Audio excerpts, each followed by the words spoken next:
One of the highest positions, profile positions in Illinois is up for grabs on the ballot this November. Secretary Jesse White stepping away, that creates the void that Alexi Giannoulias hopes to fill. The former Illinois treasurer is trying to flip that seat. Dan Brady, rather, the House Republican, trying to flip that seat from blue to red. Standing in his way is Alexi Giannoulias, who sat down with us recently after reemerging from a decade on the political sidelines. Alexi Giannoulias is on the record. How secure are Illinois elections? Very secure. Why do you say so? Based on facts, based on the course of our elections over the last 30 years, there have been very, very few incidents of fraud that have been reported. Even still, I'm sure you've seen by now reports of a flood of skeptical voters filing open records requests and FOIAs to county clerks across the state, some of them threatening legal action, demanding that these clerks keep copies of paper ballots from 2020. They wrongly believe that the election was stolen, but they still are voters and citizens of Illinois who represent a broader concern about election integrity. So if you win this job in that office as you register voters to vote, do you see it as part of your job to enhance their trust, improve or earn their trust when it comes to election integrity? And what would you do to improve voters' trust? So again, that's more of a function of the Illinois Election Board. That being said, I think it's scary what's happening across our country. Right? You have people who are saying they're lying, they're denying election results.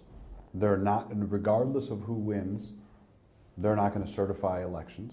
You have a Republican Secretary of State in Georgia and in Arizona and other states that, if not for their hard work and just doing the right things, who knows what could have happened. And this is the biggest threat to our democracy that we have seen in a very long time. And it shouldn't matter whether you're a Democrat or Republican. Facts matter. And there was lawsuits in Arizona, in Georgia, in other states. Nothing irregular was found. And you have people who still feel like this drumbeat of protest and lawsuits that is very scary. Facts matter. And secretaries of state in Georgia and Arizona, for anyone in our audience, those secretaries of state have different statutory powers than you would assume should you win in November and take that office in January. But still, the software programs and devices run by the Secretary of State in Illinois have shown signs of fault when they were automatically registering voters. In one instance, it registered non-citizens to vote. In another, it registered people that were too young to vote. In another third instance, and this was all before the pandemic when the news headlines really got scrambled and changed, in a third instance, the Secretary of State's office inadvertently scrubbed from the voter rolls legal voters, former felons, and would have denied them a chance to vote. So do you feel that that issue has been settled, as the Secretary of State's office has said, or would you investigate further, audit, and improve the security of those devices? Well, regardless of any claims in the past, we would obviously do everything we can to continue to rebuild that trust and to make sure whatever form of technology, whether it's on voting, whether it's on driver's license, whether it's CDLs or TVDLs, everything we do, we want to make sure that it's locked tight and there are no errors, of course, regardless. A recent investigation from Illinois' Auditor General, a Democrat, found that the Secretary of State's office, quote, lacked formal written policies for implementation of the election code. Does that concern you, and how would you change it? We're going to remedy that.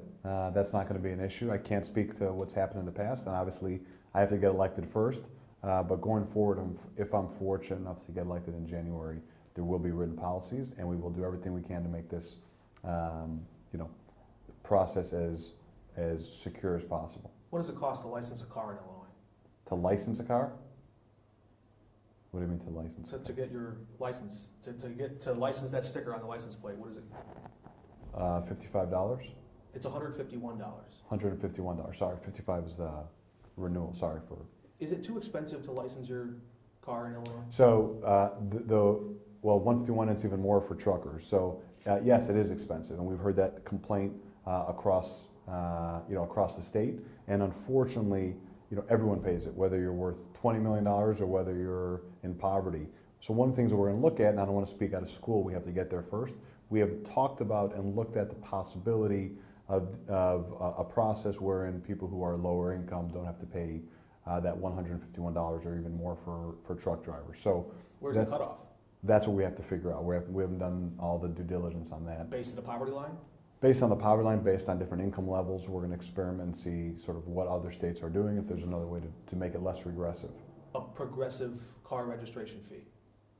We're going to look at whether that makes sense, whether it's a possibility. You wouldn't get a vote in the legislature, but you would have a voice in Springfield. Are there other issues you would advocate the legislature to take up, or laws you'd like to see them write?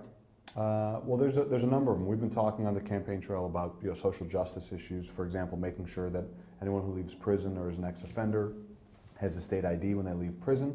We want to make sure that if they want to get a job and we identify an employer to hire them, they need a physical ID. We want to make sure that takes place. We're working with Representative LaShawn Ford to end the visor rule, which in Illinois you can't have anything. It's illegal to have anything on your rearview mirror. So there are things that we're going to be working with the legislature on. You talk about social justice issues. Many social justice advocates celebrated and advocated for the passage of Governor Pritzker's Safety Act. Again, you wouldn't get a vote on this, but you have a voice in it, and you've just demonstrated you care about these issues. Do you support the Safety Act as it's currently written? I think we have to step back. There have been a lot of myth-truths told about the Safety Act and what it does. I will tell you unequivocally, Mark, where I live, crime is a huge issue. It's scary. People are concerned. People don't know what's going to happen.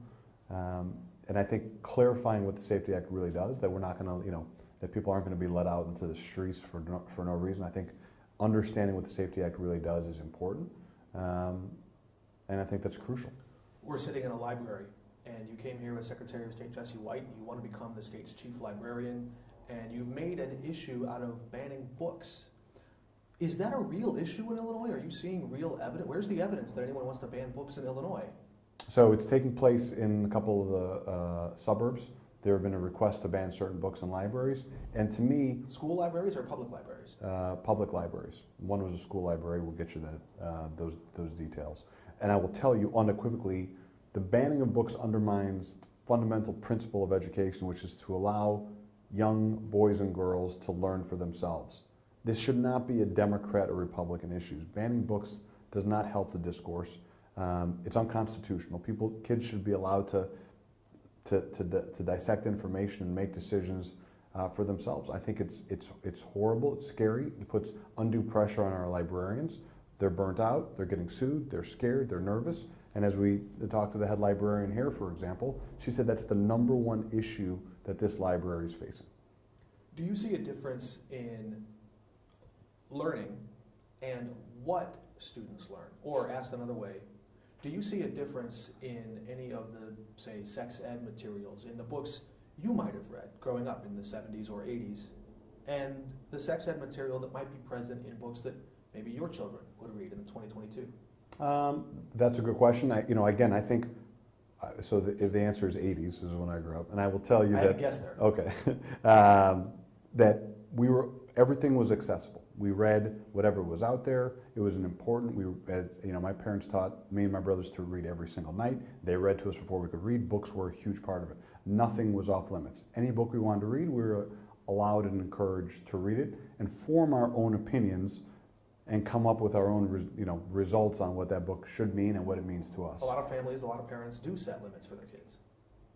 Yes, again, limits based on other issues, but to ban books universally is different than a mother and father deciding what their children for their family should be reading. We're talking about a universal book ban to get rid of books, so it's not even an option for parents to make that decision. I think that's dangerous, and it takes us a step backwards. A lot of commentators have said, maybe tongue-in-cheek, the one lesson we have learned from history, that book bans always work well. Yes, right. That is, it shows how dangerous times that we're living in. And I will tell you again, we want to make sure we open up as much as possible for kids to make up their own decisions, and to make sure freedom of thought is there everywhere. When Secretary White was here at the library helping campaign for you, he praised Representative Dan Brady, your opponent. He said he was good at his job and that he worked with him well. It sounds like he thinks he might be a good Secretary of State. Is that a question?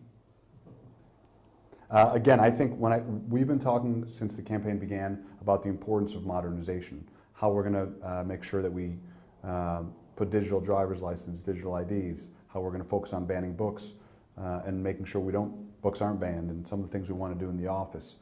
And I will tell you fundamentally, if people want a career politician who's been in Springfield their whole lives, if they think they're the person to modernize the office, that's fine. I will tell you, based on our policies and where we are, I feel that I'm the best choice. I also think the experience of having served as state treasurer and held a statewide office is incredibly important. Managing a statewide office, managing people, that experience is very beneficial. I think I bring the best of both worlds, not only private sector experience and looking at ways to modernize the way the Secretary of State conducts business and enhancing that customer experience, but also having held statewide office. I think that's experience that is relevant. I asked about Dan Brady's experience, qualifications, and Secretary White's view of him because I find it interesting that here you are campaigning against book bans. Maybe that's an easier thing to campaign against than Dan Brady's record. Well, again, the election we'll get a chance to talk about records as the election progresses, and I think there are other issues that matter too. People want leadership. Do you think he would support banning books? You'd have to ask Representative Brady that. I will tell you that I think that is a danger. I'm the only one speaking out against it, and I think that's very telling. And I will also tell you that other issues matter too. If you happen to want a Secretary of State that's pro-life, he's your guy. I happen to be pro-choice. He said he voted for Donald Trump. If you want someone who's a Trumper, then you should vote for Dan Brady. So these are all decisions that we trust voters to make for themselves. We're on the issue of abortion, and we'll wrap this up because I know we're running out of time. But you mentioned that you're pro-choice. Would you support enacting Roe versus Wade at the federal level? Yes. The Roe versus Wade standard of viability, as you understand, allowed no restrictions on abortion in the first trimester. Some slight regulations around the mother's health and safety in the second trimester. And the Roe standard allowed states to restrict and regulate abortion in the third trimester. Does that mean you would support restricting late-term abortions? I am pro-choice without exceptions. I think that's between a decision that a woman has to make, and that's between her and her doctor. You know, this has become an issue. Choice is a very powerful issue for a lot of people, and I think the misnomer is no one wants an abortion. No one is saying let's have abortions. What we're saying is make it safe, legal, accessible. And the truth of the matter is Hillary Clinton used to say safe, legal, and rare. And rare, yes, of course. Again, no one wants to have one, but we're saying we have to protect those who need it. We have to protect a woman's right to choose. I think fundamentally that's what this country is all about and who we are. So to see Dobbs take our country backwards is very scary and should scare all of us. I said this once before, but I'll say it with more sincerity this time. My final question is this.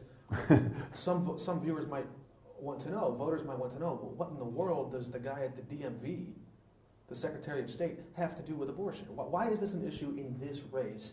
How could any Secretary of State use the power of that office to eliminate women's access to an abortion? Well, again, it's you know, we're in a political world, and I think that it's fair. I think when you look at Dobbs and how the impact it's had on so many women, you're literally stripping away women's rights. It's completely fair for them to ask someone who's running for political office where they stand on a certain issue, and this is an important issue. I absolutely think it's a fair question. But you didn't answer the question. What's an example of the Secretary of State using the power of that office to eliminate women's access to abortion?